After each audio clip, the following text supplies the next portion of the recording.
Let's all gather in this evening. It's 7 o'clock, and it's good to see everybody out.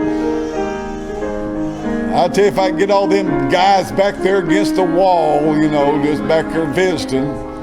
You know what them guys all do back there against the wall, don't you?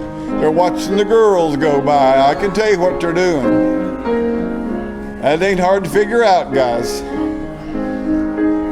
No, good to see everybody out. And beautiful day in the Ozarks, haven't we? Had some rain.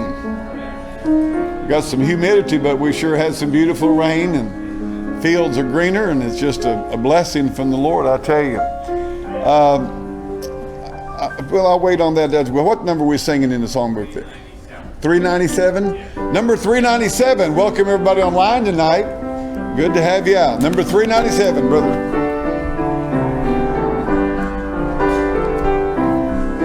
I was listening to this song this afternoon, and I started thinking to myself, am I really aiming for higher ground, or am I satisfied with where I am at? Or am I losing ground? It's a good thing to think about. That second verse says, my prayer, my aim is higher ground. I hope we can sing that tonight and really mean it, that we're searching for higher ground. We want to get to know the Lord more and grow more and more and get closer to our Lord. Let's sing all four stanzas tonight. Number 397. I'm pressing on the upward way, new heights I'm gaining every day. As sweet as I'm onward bound, Lord, plant my feet on higher ground. Lord, lift me up and let me stand by faith on heaven's tableland, a higher plane than I have found. Lord, plant my feet on higher ground. My heart has full desire to stay where doubts arise and fears dismay, though someday dwell where these abound. My prayer, my aim is higher ground. Lord, lift me up and let me stand by faith on heaven's tableland, a higher plane than I have found. Lord, plant my feet on higher ground. I want to live above the world, though Satan's darts at me are hurled. For faith has brought the joyful sound, the song of saints on higher ground. Lord, lift me up and let me stand by faith on heaven's tableland, a higher plane than I have found. Lord, plant my feet on higher ground. I want to scale the utmost high and catch a gleam of glory bright, but still I'll pray till heaven I found. Lord, lead me on to high. Sing it out tonight. Lord, lift me up and let me stand by faith on heaven's tableland, a higher plane than I have found. Lord, plant my feet on higher ground. Amen, amen. Brother Josh, would you open us up with a word of prayer tonight? Dear Heavenly Father, I thank you that we can be here, and tonight I just pray you to open our hearts to your word, what you have for us, in our lives to use it and apply it. Just thank you for your goodness to us, grace and mercy. In Jesus' name. Amen. All right, let's 155. I lost my number there for a minute. 155. Wonderful Grace of Jesus. Let's stand together tonight as we sing this one. Number 155. Wonderful grace of Jesus, greater than all my sin. How shall my tongue describe it? Where shall its praise begin? Taking away my burden, setting my spirit free.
just amazing to sing tonight when you think about it. Greater far than all my sin and shame. How can that be? And yet it is.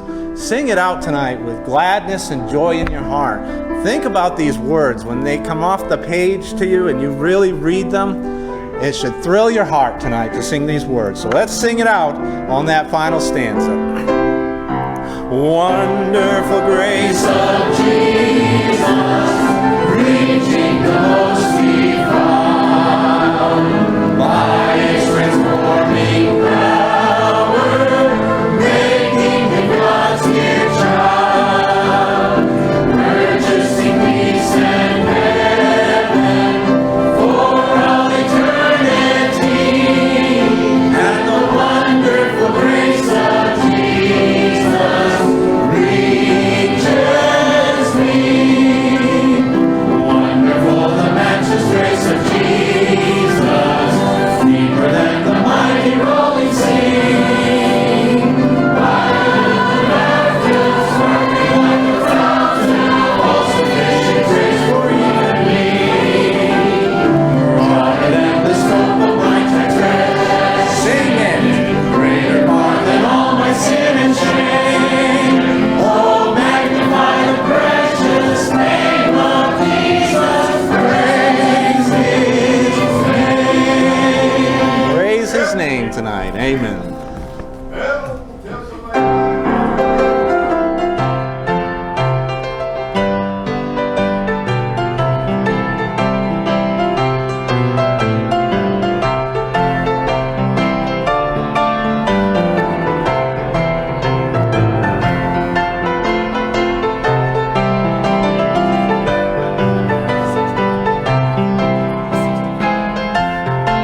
I could just listen to that piano play about all evening long. Like that. I kind of messed up. Didn't get somebody lined up, and when the time came for me to line up, everybody was already busy and so forth. And so anyway, I'm working on that. I think Brother Weston is going to preach next Wednesday night. I had meant for Andrew, and then when he couldn't, I thought about Sean, and I think they're out on the road unless they're back there somewhere. Andrew, is he out? Is Andrew out on the road too? There, Andrew, is he there? Is he here? Andrew, you here? He's guarding the door. Yeah, he's guarding the door.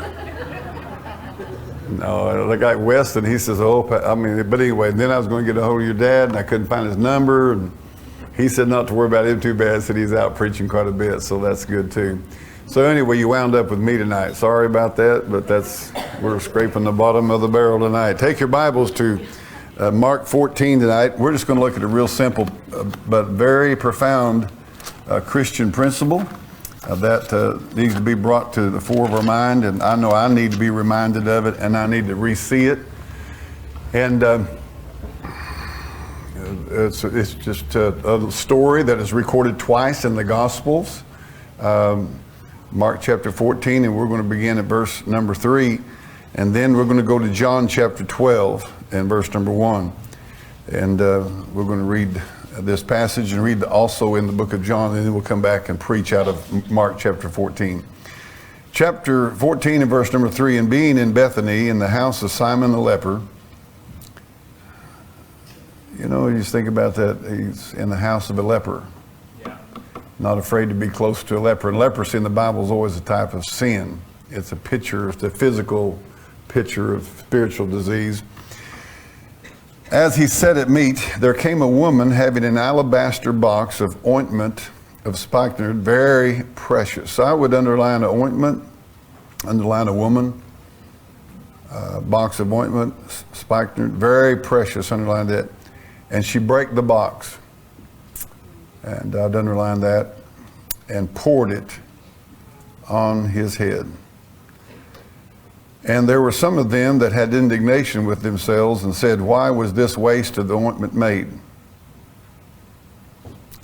It might have been sold for more than 300 pence and had been given to the poor.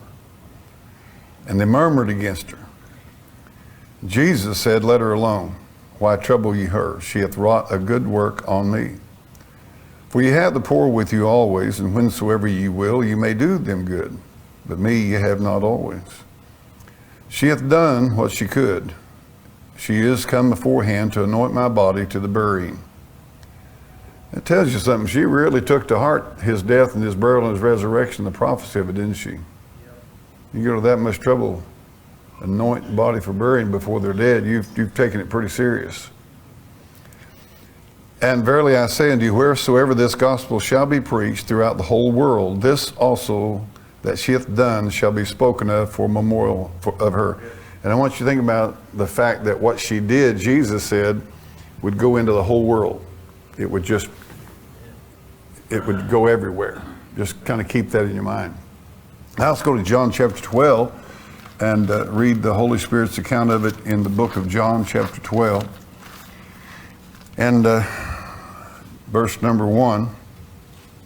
John 12, verse number 1, and Jesus, 6 days before the Passover, and you ought to, I hope that perks your interest because we studied the feast, and so you ought to be thinking about, here he is, you know, all those, but anyway, to Bethany where Lazarus was, which had been dead, whom he raised from the dead.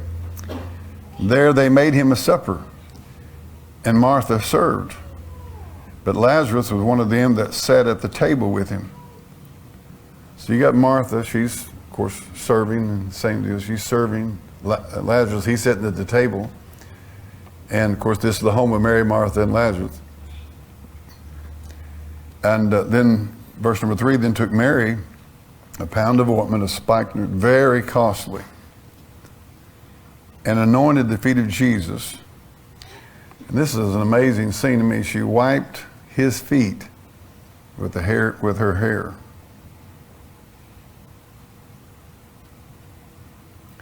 And here's this phrase, and the house was filled with the odor of the ointment. Remember Jesus said, when Mark, what's she done would go into the whole world. And here this ointment, the fragrance that went into the whole house. There's a principle that we're going to get to in a little bit. Then saith one of the disciples, Judas Iscariot, Simon's son, who should betray him. Now this account gives you more detail about some of the things that was going on, who it was and so forth. Which should betray him. Why was not this ointment sold for 300 pence and given to the poor? You want to know about a lot of religious hucksters, just study Judas. This he said not that he cared for the poor. Sounds like the Democrat Party to me.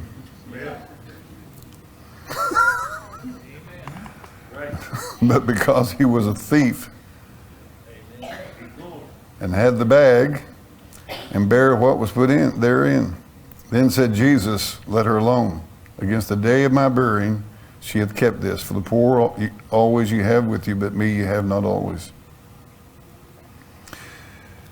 Lord, help us tonight to preach the Word of God with the power of the Spirit of God. And I pray, Lord, that you speak to all of us tonight this great truth of ministry. And God, I pray, and I know in my heart this has to happen for anything to happen of eternal consequence. And so, Lord, tonight I pray that you would, by the power of the Spirit of God and the Word of God, work in us to allow you to break us and pour out the contents of our life in such a way that it's non-retrievable. And Lord, that the fragrance of that sacrifice, Lord, would reach people around the world, in our communities and even in our homes. And we'll thank you for what you do, and I pray that you'll glorify and honor your holy name tonight. Amen. I want you, first of all, tonight to look at this. There's three aspects of this thing I want you to get. There's three great truths in this passage of Scripture, and I actually have the wrong word there for that. The Bible says it's poured out. There's three things that happened. There was a person, okay, but there was a precious ointment. There was something really, really valuable that she had. And she took that which is really precious and valuable, and she broke it. And poured it, and then she poured it out. Okay? So first of all, you have Mary, the person who has this box. As a person, it's just a story of what she did, and I've always had trouble when I see that scene of her wiping his feet with her hair. That is, I have such ingrained American culture in me and pride. I can't hardly imagine somebody doing that. I'm just being honest with you. I mean, but here's the thing you want to remember. He's God Almighty. And we were created to worship Him. And when she did what she did, it bothered the people that was around her.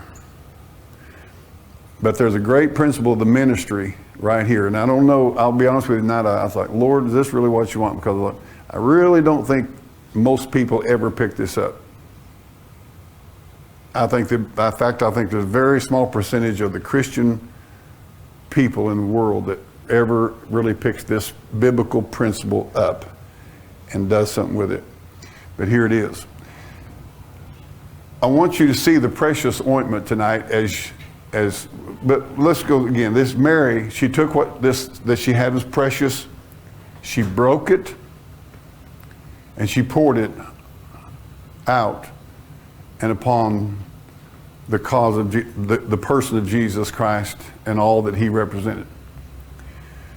That's a picture of what Jesus Christ did when He came to this earth.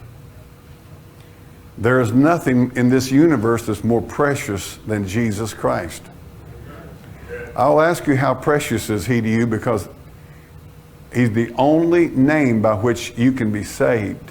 How precious is that? The Bible calls His blood that was spilled out and poured out precious. in 1 Peter, the precious blood of Christ.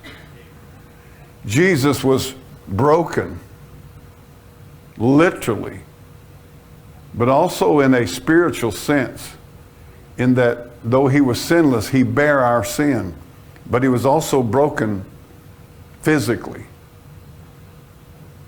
pierced in the side, scourged, beaten, broken, and poured out. But here's the thing, that breaking of Jesus, that pouring out of Jesus, the fragrance and the ointment of that has spread through the entire world. Jesus said that this is what this woman did, and it is. I'm reading it to you tonight, 2,000 years later. It's been in every Bible ever published. It happened exactly like he said. What's the message?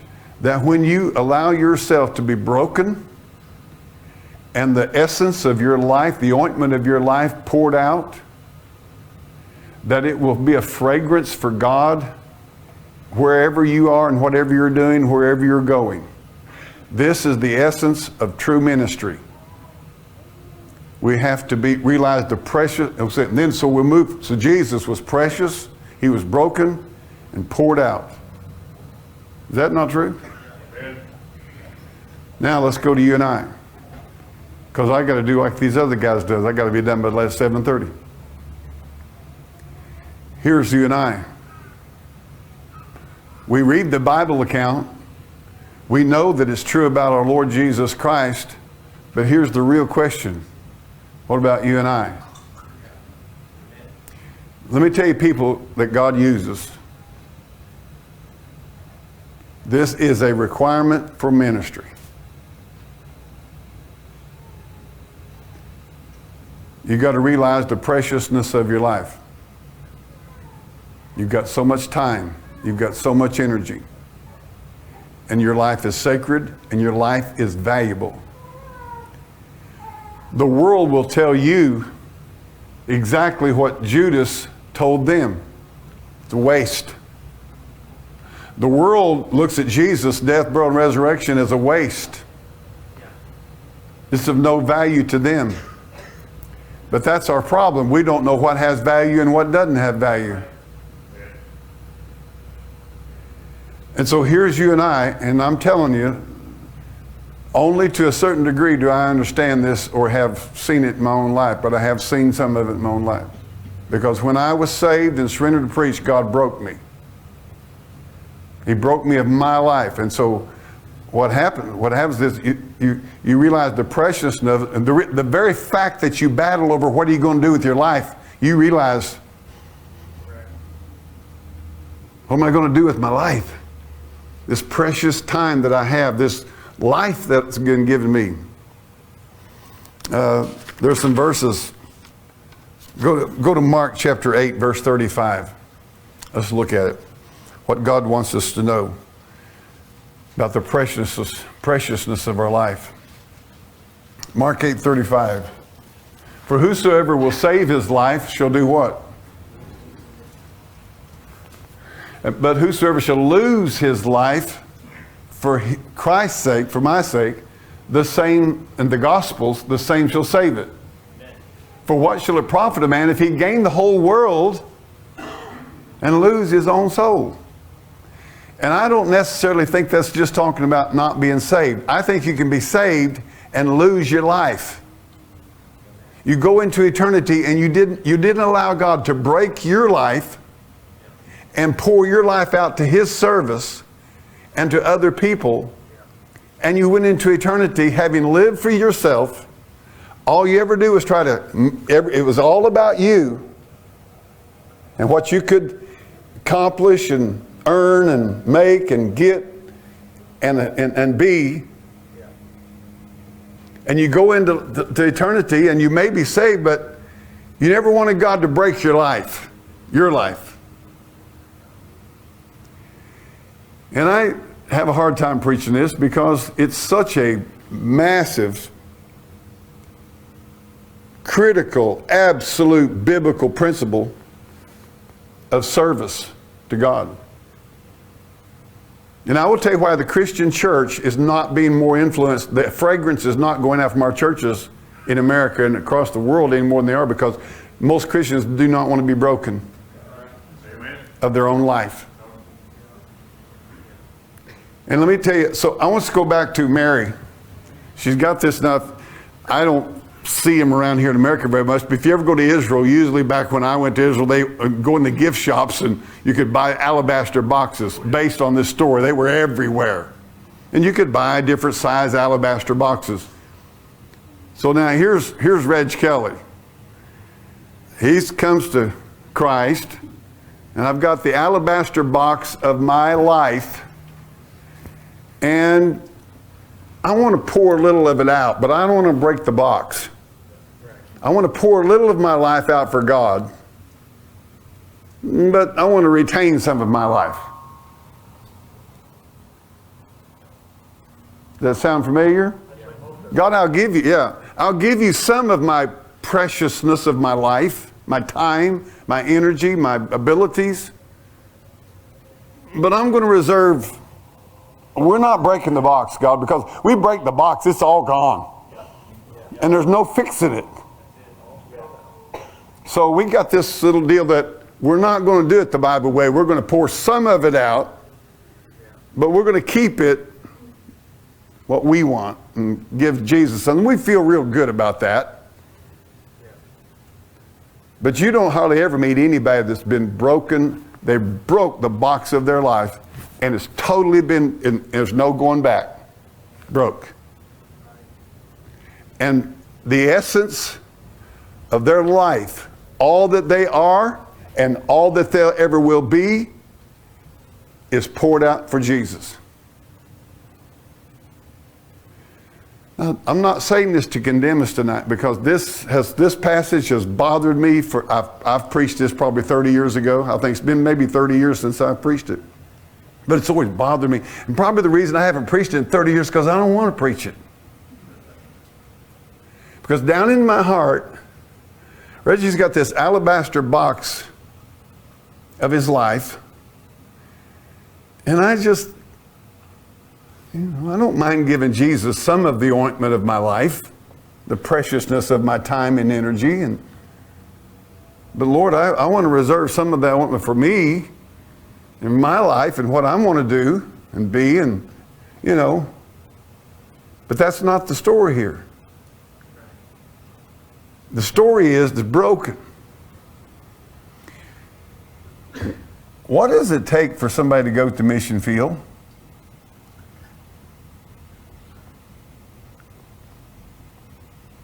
What's it going to take for Jason and Desiree to go to mission field? Now, I don't know. Maybe they can go down there and he can work on the computer and keep his life going. I don't know. I don't know what they're going to do, and it's not my business, and I'm not worried about it because I trust them. But I can tell you one thing. There's going to be a lot of stuff spilled out. They're not going to get to experience some of the things that a lot of other people might here in America. There's going to have to be some brokenness and spilling out of life and pouring out of what was and could have been. And I'm going to just say this to us tonight, whether I or you or no matter what any of us do or don't do, this is a biblical fact. This is a biblical reality that unless we are broken and poured out, we will not ever be what we could have been for God. Broken of our dreams, broken of our goals, our ambition poured out at the feet of Jesus, our life poured out. Proverbs 13 says, there is that maketh himself rich, yet hath nothing. There is that maketh himself poor, yet hath great riches. Moses, you know why his essence and fragrance has flowed throughout the centuries? Because he let God break him and he poured it all out. He esteemed the riches of Egypt. He poured all that he could have had in that Egyptian world, he poured it out at the feet of Almighty God. at the feet of Christ. And when he did that, when he let that life that he could have had be broken, that's what he did. Whether you want to realize or not, he literally one day made a decision. I'm breaking the box of my life, what could be all my possessions and power and pleasure and all that stuff. And he let it be, and God broke it. And then God took him out, and here he was a shepherd. He could have been the king of Egypt, could have been the Pharaoh of Egypt. And the world would have said, you're stupid. Right. You're ignorant. Moses, you can't possibly be that crazy. But whosoever will lose his life for my sake and the gospel, the same shall save it. Amen. You don't even know Pharaoh's name. But you know Moses. That's right. And you know why you know Moses? It's because he allowed the preciousness of his life to be broken and spilled out. He esteemed the reproach of Christ greater riches than the treasures in Egypt. Amen. And I'm going to say this tonight, and I don't know this Wednesday night, but I'm going to challenge you. You want the fragrance of your life to last for eternity? This has got to happen. This has got to happen. Got to be broken, spilled out. And you know what's going to happen? Family, friends, church brethren and sisters say, oh, don't waste your life that way. Yeah, right. You're wasting your life. Did you know most of the world and most of the church world really believes that it's a waste of life to serve Jesus completely and fully and to give your life to God? It's just that Reg Kelly syndrome. I want to give my heart to God and serve the Lord, but I want to keep my box. Lord, you can have a little of the fragrance, you can have a little of the essence, but does it seem hypocritical for me to preach this? Or does it give you comfort that, oh, well, Reggie didn't break it, so I don't need to either? I just want to encourage you tonight, really I do. This is a solid biblical principle. Your life is precious. It's going to be spent for something. God says, spend it in His gospel and in His love and His work. You need to be broken of your dreams, your ambitions, your goals, and then poured out at the feet of Jesus. And I promise you that in eternity, to the degree that you have done that, will the blessings of eternity, whether you want to see this, no, salvation is not a reward, but service is. And people, you and I are going to live eternally with what we did here. Well, it's 7:37, and I didn't do it anyway, did I? Do you ever hear something in the Bible talk about lay up treasures in heaven? Is that something like that? It seemed like I read a verse like that one time. Is there a verse something about set your affections on things at the bank?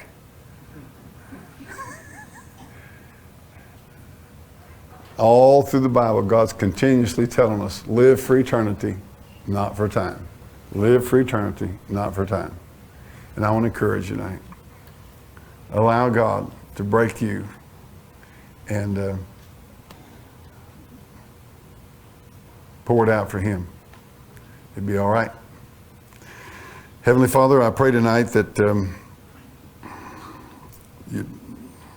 I realize, Lord, that this message does not have the impact coming from someone who has not done what the text says. I pray, God, tonight that you help those in this auditorium. Maybe there's just one person in here, Lord. Maybe might be some young lady, some young man. And they're getting ready, Lord, to live and spend their life doing something. And God, I pray that they would, maybe in the quietness of their heart and their mind tonight, decide that they will lose their life and be willing to have their life and what their dreams and ambitions and things were, Lord, to be broken and poured out for the cause of Christ. And I pray, God, tonight that you will, like Moses, who by faith forsook Egypt, they will by faith, Lord, give you the preciousness of their life. I pray, Lord, tonight that you'd help us to think about and be so grateful that Jesus is the ultimate example of this, our Savior. The most precious person that ever walked upon this earth. Lord, the preciousness of his blood is inestimable. There's no way to comprehend it. The Bible says, Lord, that he tasted death for every man. And I pray, Lord, as we go about our work and days and about our life, that we would often think about the preciousness of Christ and how that he, without reservation, without hesitation, allowed the brokenness of his own life. And God, that through that pouring out of his precious blood, and through that pouring out of his grace and mercy and wisdom and all that he is, Lord, the fragrance of Christianity and the fragrance of Christ, the Son of God, has flowed around the world. And Lord, I just believe that somehow or another that you have ordained that your servants will follow his example. And I think about, God, the old pioneer preachers and evangelists and circuit riders and men who gave up what they could have been in this earth in this time. And they planted churches and preached camp meetings and brush arbor meetings and soul winning, proclaimed the gospel and started schools and churches and taught everything from the Bible.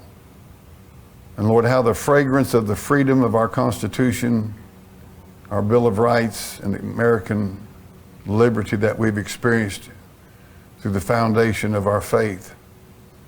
Lord, it has, the fragrance and odor of it has filled the globe. And even to this day, Lord, people want it. Oh God, help us to allow you to break us over and over and over again as need be. Help us, Lord, not to spend no time looking on the floor for broken pieces of a past life. Help us, Lord, to pour it all out for the Lord Jesus Christ, and especially, Lord, in these days that we're living in. In Jesus' name I pray. Amen. We'll take requests tonight for prayer meeting.